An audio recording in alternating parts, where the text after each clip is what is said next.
My name is Marilyn Stark. I started with the class of 79. I finished with the class of 1980 with a degree in chemistry and biology.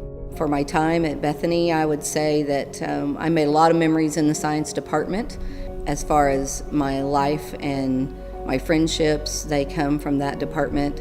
One day we decided in Dr. Heasley's organic chemistry class, which met at 7:30 in the morning, to all come in our pajamas. No one should have to be in organic chemistry at 7:30 in the morning. And he was a good sport and joked along with us and went with it. Whole science department. Those professors were incredible. They challenged you to think and to not just accept, but to really reason and come up with your own ideas and your own opinions. Watching my friends go through their first year of med school made me really rethink what God was calling me to do.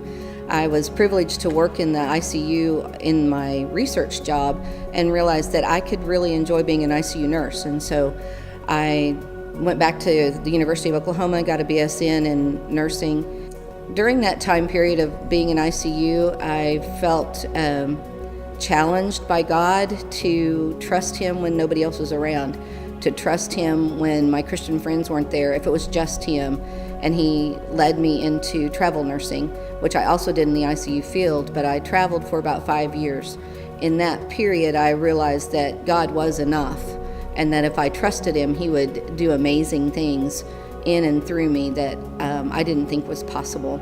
Along with that came a challenge in 1995 to go on a missions trip with Josh McDowell and Project Carelift to Russia.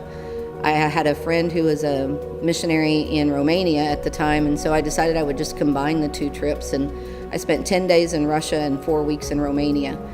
There I figured out that we live in a blessed land that's amazing. When I came back from Russia and Romania, I wasn't sure what I was supposed to do. I felt like God said, just trust me and just do what I have for you to do for the next little while. And so my sister called and asked if I would come help with One Heart, Many Hands down in San Antonio in 1997. And I went down and was really introduced to the inner city in a way I hadn't been introduced to it before. When I came back from that, I felt led to start finding out about an inner city ministry in downtown Oklahoma City called Love Link Ministries. And I came down and sang a song on a Thursday night. I met a young lady who had a baby that was 6 weeks old, and the pastor at the time talked to me and said, hey, can you come back and help with food pantry tomorrow? And I went back on Friday to help with food pantry on that day. Felt led to come back on Tuesday morning, and came back on Tuesday and knocked on the door and nobody answered it, and I knocked again, and so I lifted up the mail slot and I yelled, Lisa, A very drunk man came to the door. I found out later his name was Backpack Jack. He said, well, you can come in, but you can't talk to Lisa because she's dead. My heart kind of sunk, and I stopped dead in my tracks because this wasn't a world I was used to. And I said, no, she's young, she's got a baby. And he said, I know, she's dead. She died Sunday, and her husband's making funeral arrangements. And that was my introduction to BJ, who was an alcoholic and had some mental issues, and he was making funeral arrangements. From that day on, I donated my time. I volunteered 3 days a week to run the desk.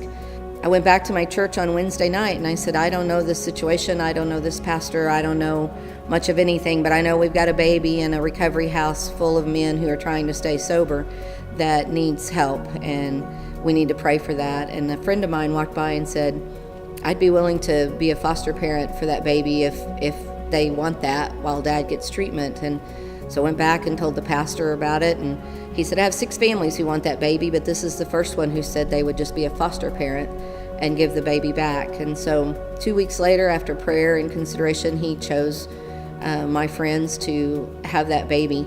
6 weeks after that, BJ was not being successful in staying sober, and we had a meeting with him and the foster mom and the pastor, and he got mad and stormed out, and we were afraid that he was going to take the baby and leave. But on Sunday, he called and told the pastor he wanted my friends to adopt that baby because he said, I believe they can be better parents than I can. That whole process taught me that it's not just about my obedience, it's about everybody's obedience, and that God is wanting to weave tapestries with us if we will just be obedient. So because of that, that baby just turned 17 in May, and he's got a bright future ahead of him, and it just shows you that you can't see from our side what God is doing. I've been at Lovelink for 17 years, and people sometimes ask me how long I'm going to stay, and I don't know the answer to that. But what I have learned is that about the time you think you've arrived, the destination changes. He just says, "What's in your hand, and can I have it?" And when he takes it, it becomes something far more than it ever was in your own hands.